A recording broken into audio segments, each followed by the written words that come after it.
SIR এর প্রথম পর্যায়ের নোটিশ অলরেডি তৈরি হয়ে গেছে এবং নোটিশ পাঠানো অলরেডি হয়ে গেছে। প্রথমে ফয়সলা হতে চলেছে এই সমস্ত ভোটার, অর্থাৎ এই সমস্ত ভোটারের আন্ডারে যদি আপনি পড়ে থাকেন তাহলে সেক্ষেত্রে ফার্স্ট ফেজে আপনাদের হিয়ারিং হবে এবং সেকেন্ড ফেজে কিন্তু হবে অন্য ভোটারদের হিয়ারিং। তো সেক্ষেত্রে কোন ফেজে কোন ভোটারদের হিয়ারিং হবে এবং কি ভুল থাকলে আপনাদের হিয়ারিং হবেই হবে এবং কি ডকুমেন্টস আপনাদের নিয়ে যেতে হবে তো কিছুই জানাবো। বন্ধুরা দেখুন, এখানে বলা হয়েছে যে ভোটার তালিকা থেকে বাংলাদেশি অনুপ্রবেশকারী, মৃত ভোটার এবং ডুপ্লিকেট ভোটার খুঁজে বার করতে এসআইআর প্রক্রিয়া চলছে। ইতিমধ্যে খসড়া তালিকা থেকে ASD অর্থাৎ অ্যাবসেন্টি, শিফটেড, ডেড এবং ডুপ্লিকেট এই 4 ধরনের ভোটারদের অলরেডি বাদ দিয়ে দিয়েছে নির্বাচন কমিশন, অর্থাৎ এদের নাম খসড়া ভোটার তালিকাতেই নেই। এবার যাদের নাম খসড়া ভোটার তালিকাতে রয়েছে তাদের মধ্যে এবার এসআইআর এর হিয়ারিং প্রক্রিয়া শুরু হবে। দেখুন, ফার্স্ট ফেজে প্রায় 1,30,00,000 লোকেদের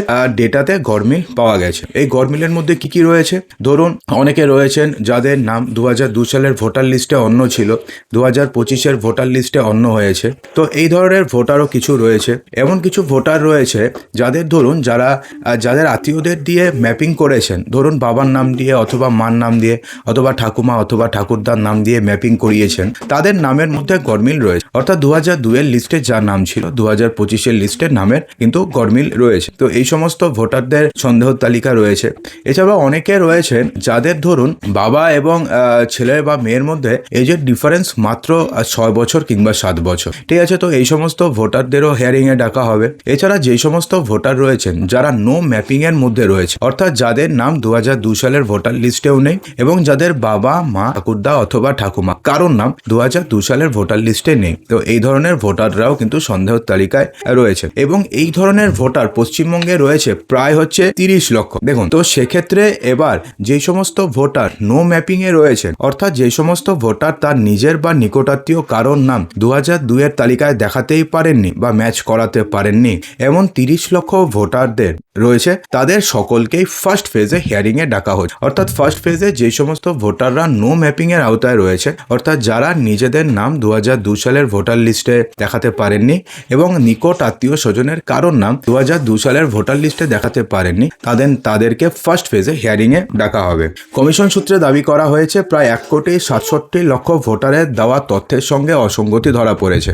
ইতিমধ্যে আপনারা তো অলরেডি সবাই জেনে গেছেন যে লজিক্যাল ডিসক্রিপেন্সিস বলে একটা অপশন চলে গেছে বিএলওদের কাছে এবং অলরেডি বিএলওরা সোমবার থেকে কাজ শুরু করে দিয়েছেন লজিক্যাল ডিসক্রিপেন্সিসদের নিয়ে। লজিক্যাল ডিসক্রিপেন্সিসে কি রয়েছে, ধরুন যে সমস্ত ভোটারের নামে সামান্য কিছু গরমিল রয়েছে, ধরুন কারোর নাম ছিল যতীন চন্দ্র পাল, এখন চন্দ্র নেই, শুধুমাত্র যতীন পাল। তো এই সমস্ত যেগুলো মাইনর মিস্টেক রয়েছে তাদেরকে যাতে কোনোভাবে হিয়ারিং এ ডাকতে না হয়, তো সেই কারণে এই সমস্ত ভোটারদের বাড়ি আবার যাচ্ছে বিএলও, সাপোর্টিভ ডকুমেন্ট দেখছে যেই ডকুমেন্টটি প্রমাণ করে যে যতীন চন্দ্র পাল এবং যতীন পাল দুজনের সেম ব্যক্তি। তো এরকম ডকুমেন্টস দেখাতে হচ্ছে। বিএলওরা সেটার সামনের পেজ একটা ছবি করছে, পেছনের পেজ ছবি করে আপলোড করছে এবং একটা সেলফ ডিক্লারেশন। যদিও অনেকে মেসেজ করে জানিয়েছেন যে অনেক বিএলওরা সেলফ ডিক্লারেশন তারা আপলোড করছেন না, শুধুমাত্র ভোটার যেটা দিচ্ছেন সেটারই ফ্রন্ট পেজ এবং ব্যাক পেজ আপলোড করে দিয়ে দিচ্ছে। তো সেটা বিএলওদের ব্যাপার, এমনটাও হতে পারে যে বিএলও বাড়িতে গিয়ে পরে সবার সেলফ ডিক্লারেশন একবারে আপলোড করবে, এটাও পসিবিলিটি রয়েছে। তো সেক্ষেত্রে বিএলও এখন আপনাদের থেকে যেটা করছে সেটাই তো আপনাদেরকে করতে হবে।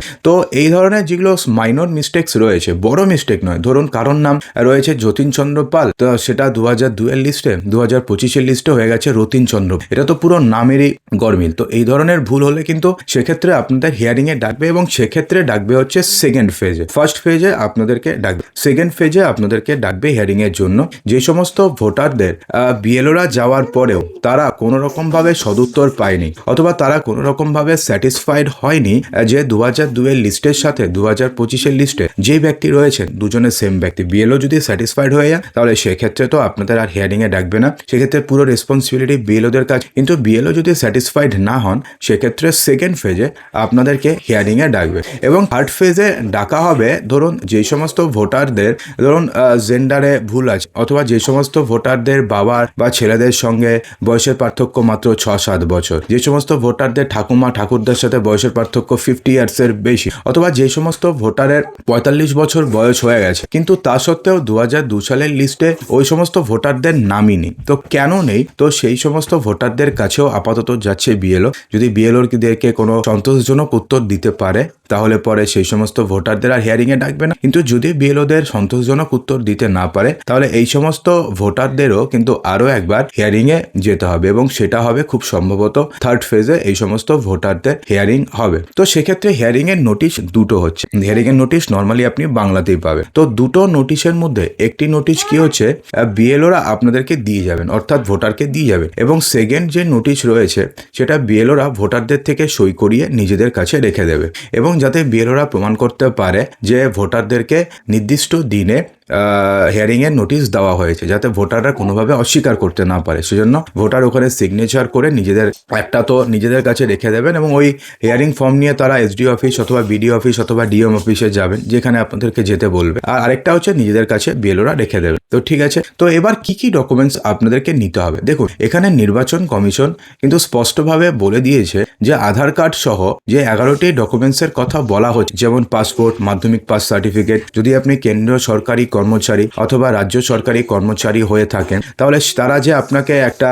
আইডেন্টিটি কার্ড দিয়েছে সেই আইডেন্টিটি কার্ডের জেরক্স কপি, অথবা যদি আপনি পেনশন পেয়ে থাকেন তাহলে পেনশন পেমেন্ট অর্ডার আপনাদেরকে দেখাতে হবে, অথবা পাসপোর্ট, বার্থ সার্টিফিকেট অথবা ডোমিসিলারি সার্টিফিকেট, এই সমস্ত কিছু যদি আপনি দেখাতে পারেন আধার কার্ডের সঙ্গে। দেখুন, আধার কার্ড দিয়ে কিন্তু আপনি কোনোভাবে আপনি ভারতীয় নাগরিকত্ব দাবি করতে পারবেন না, এটা কিন্তু নির্বাচন কমিশন স্পষ্টভাবে বলে দিয়েছে। তো সেক্ষেত্রে যে 11টি ডকুমেন্টস রয়েছে সেই 11টি ডকুমেন্টস নিয়েই কিন্তু আপনাদেরকে যেতে হবে, এবং সেই ডকুমেন্টসগুলো আপনাদেরকে দেখাতে হবে। দেখুন, যদি ধরুন এমনটা হলো যে আপনি 11টি ডকুমেন্টসের মধ্যে কোনো ডকুমেন্টস আপনি দেখাতে পারলেন না, অর্থাৎ ধরুন আপনাদের কাছে কোনো ডকুমেন্টস নেই, তাহলে সেক্ষেত্রে কি হবে? দেখুন, সেক্ষেত্রে ভোটার কার্ডের ফাইনাল তালিকাতে আপনাদের নাম থাকবে না। যদি না থাকে তখন কি হবে? তাহলে কি আপনাদেরকে বাংলাদেশে পাঠিয়ে দেওয়া হবে?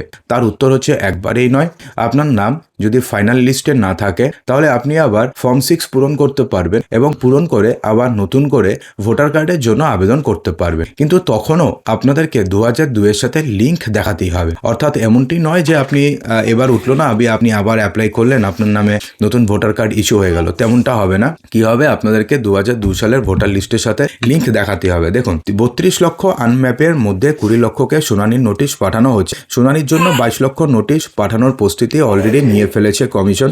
জানানো হয়েছে যে 32 লক্ষ আনম্যাপ ভোটারের মধ্যে 20 লক্ষের জন্য প্রথম নোটিশ ইস্যু করা হয়েছে, এবং একদিনে ডাকা হবে প্রায় 150 জন করে, কমপক্ষে 150 জনকে ডাকা হবে প্রথম দিনে। আনম্যাপ শেষ হলে দেখা হবে যাদের মধ্যে অনিয়ম এবং অসঙ্গতি রয়েছে, এমনটাই কমিশন সূত্রে খবর। টোটাল ডাক পেতে চলেছেন প্রায় 1,67,00,000 ভোটার, এবং কারোর যদি বিএলওরা গিয়ে সমস্ত কিছু ঠিক করে আসতে পারে তাহলে তাদেরকে ডাকবে না, কিন্তু বিএলওরা যদি সন্তুষ্ট না হয় সেক্ষেত্রে আপনাদেরকে হিয়ারিংয়ে ডাকবে কমিশন। তো এরপরে কোনো প্রশ্ন থাকলে কমেন্ট বক্সে অবশ্যই জানাবে।